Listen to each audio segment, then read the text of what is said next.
मोहतरम सदर इजलास की इजाज़त से खाकसार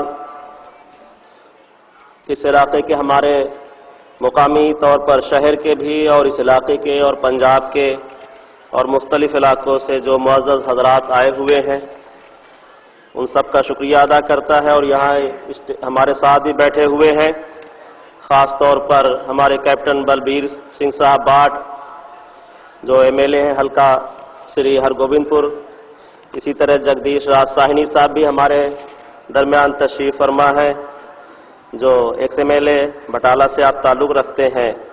अभी तिरुपति राजेंद्र सिंह बाजवा साहब भी आए हुए थे और उन्होंने अभी किसी काम से गए हुए हैं, कह रहे हैं जब हुजूर का प्रोग्राम आएगा तो मैं उस लेक्चर में शरीक हूँगा।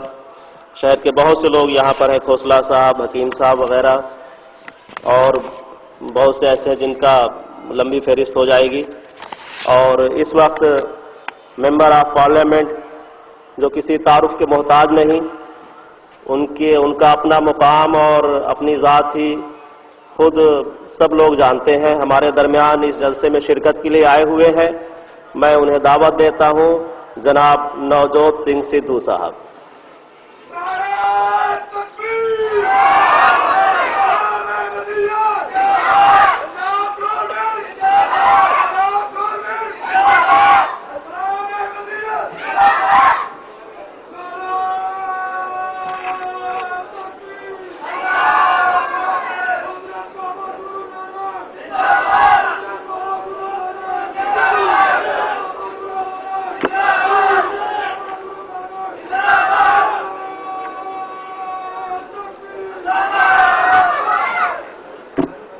नतमस्तक है नवजोत सिंह सिद्धू अहमदिया जमात के लोगों के आगे।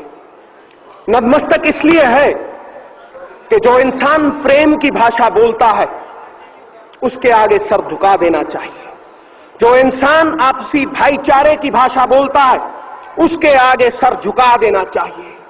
फूलों की खुशबू तो हवा से विपरीत नहीं जाती, लेकिन मानवीय गुणों की खुशबू चारों दिशाओं में फैल जाती है।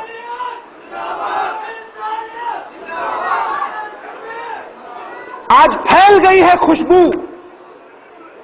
हवाओं में उन मानवीय कर्मों की, मिर्जा गुलाम अहमद साहब के कर्मों की, जिन्होंने इस दुनिया में प्यार बांटा है, इस दुनिया से नफरत मिटाने की कोशिश की है। मिट्टी के ढेले को किसी ने पूछा कि तुझसे खुशबू क्यों आती है, तो उसने जवाब दिया कि शायद किसी ने गुलाबों के बीच फेंक दिया होगा, इसीलिए मुझ में से खुशबू आती है। आज दुनिया भर से इतने गुलाब हैं यहां, इस मिट्टी के ढेले से भी खुशबू आने लगी है।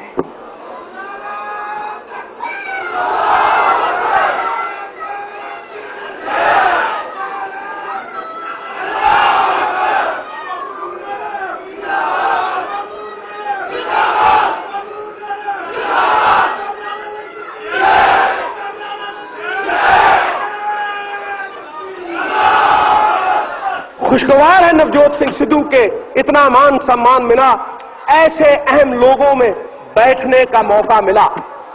शुरू करूंगा बाबा नानक की एक गाथा से, एक कहानी से, जो धर्म का मतलब बड़े स्पष्ट शब्दों में समझा देती है।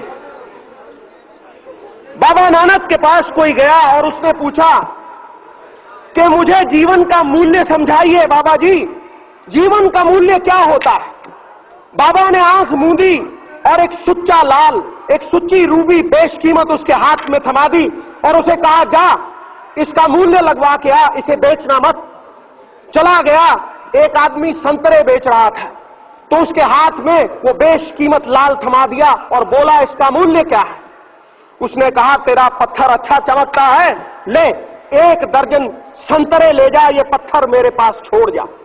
कहा नहीं, गुरु ने कहा है बेचना नहीं है। आगे चला गया। एक आदमी सब्जी बेच रहा था, उसके हाथ में वो बेशकीमत रूबी थमा दी और उसे कहा, इसका मूल्य क्या है।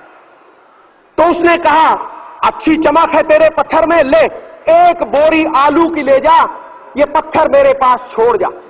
कहा नहीं, गुरु का हुक्म नहीं है। आगे चला गया।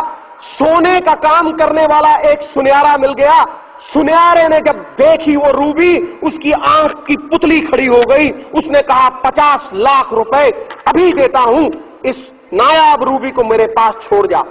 कहा नहीं, बेचने का हुक्म नहीं है। कहा 1, 1.5 करोड़, 2 करोड़, जितने चाहिए उतने पैसे देता हूं, इस रूबी को मेरे पास छोड़ दे। बोला नहीं, गुरु का हुक्म नहीं है। आगे चला गया, एक हीरो का जौहरी मिल गया। हीरो के जौहरी ने जब देखा सुच्चा लाल, उसने पहले एक कपड़ा बिछाया, परिक्रमा की, परिक्रमा करके माथा टेका, शीश निभा के पूछा कि कहां से लेके आया है ये बेशकीमत रूबी। बोला वाद विवाद का समय नहीं है, मुझे ये बता कि इसकी कीमत क्या लगाई है। बोला कीमत जानना चाहता है, सारी कायनात को बेच ले, सारी दुनिया को बेच ले, फिर भी इसकी कीमत तो कोई लगा ही नहीं सकता, ये तो बेशकीमत है। हैरान हो गया, परेशान हो गया, भागा चला आया गुरु के पास, चरणों में गिर गया, नतमस्तक हो गया और पूछा अब बताइए मुझे मानवीय जीवन का मूल्य क्या है गुरु साहब, मैं बहुत परेशान हूं, बताइए ये बीती है मेरे साथ। कि मानवीय जीवन का मूल्य जानना चाहता है तो सुन, चाहे अपनी जिंदगी 1 दर्जन संतरों के भाव बेच ले, चाहे उसे 1 बोरी आलू के भाव बेच ले, चाहे उसे बेशकीमत बना ले, तेरी सोच पे निर्भर है, तेरी दृष्टि पे निर्भर है कि तू जीवन को देखता किस नजर से है।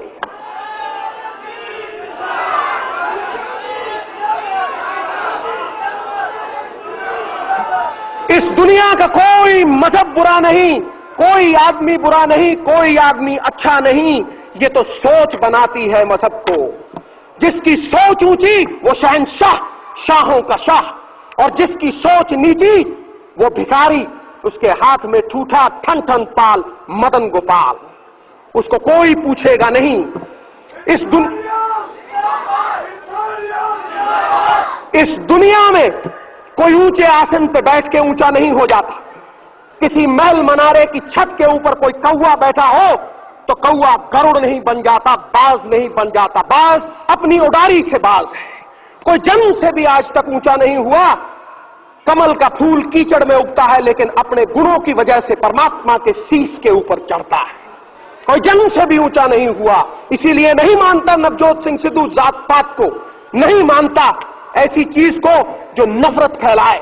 इंसान ऊंचा होता है अपनी सोच से, अपने उज्जवल विचारों से, अपने कर्म से। कर्म छोड़ते हैं, बहुत गहरी छाप इंसान के जहन के ऊपर है। वो छाप जो श्री गुरु गोविंद सिंह जी ने छोड़ी, वो छाप जो हजरत साहब ने छोड़ी, गुलाम अहमद साहब ने छोड़ी, वो छाप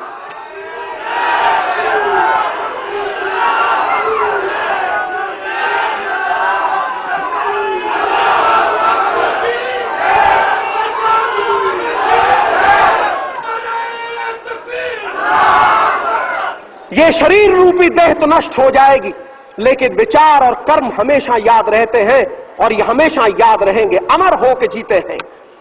तो दोस्तों, धर्म की जो पहचान है वो प्रेम से है, आपसी भाईचारे से है। मुझे बताया गया है कि वक्त कम है, इसलिए आपका ज्यादा वक्त नहीं लूंगा और वही बताऊंगा जो हमारी सिखों की बाणी भी कहती है कि साच कहूं सुन ले सभी, जिन प्रेम कियो तिन ही प्रभ पायो। अव्वल अल्लाह नूर उपाया कुदरत के सब बंदे, एक नूर से सब जग उपजा, कौन पले को मंदे। अगर वो नूर एक है, वो परमात्मा एक है, तो फिर क्यों है ये जात पात, क्यों है ये नफरत। और इस दुनिया में कोई मुकम्मल नहीं, सोने में सुगंध नहीं, गन्ने में फूल नहीं, चंदन में फल नहीं होता, राजा दीर्घजीवी नहीं होता, विद्वान के पास धन नहीं होता, किसी को मुकम्मल जहां नहीं मिलता, कहीं जमीन तो कहीं आसमान नहीं मिलता। इस दुनिया में मुकम्मल वो है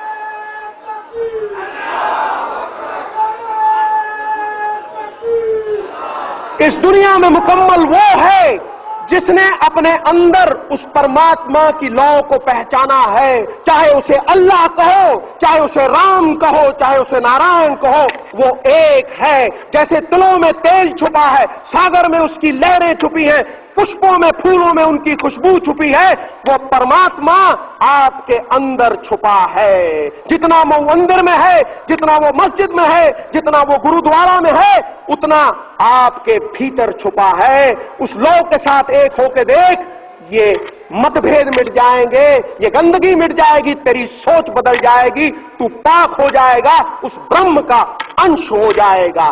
सो ज्यादा समय ना लेता हुआ अपने अंदर छुपे उस परमात्मा को पहचानने की विनती करता हुआ नवजोत सिंह सिद्धू फिर आपके सामने नतमस्तक है कि आपने आमंत्रण दिया और ऐसे ब्रह्मज्ञानी लोगों में बातचीत करने का मौका मिला।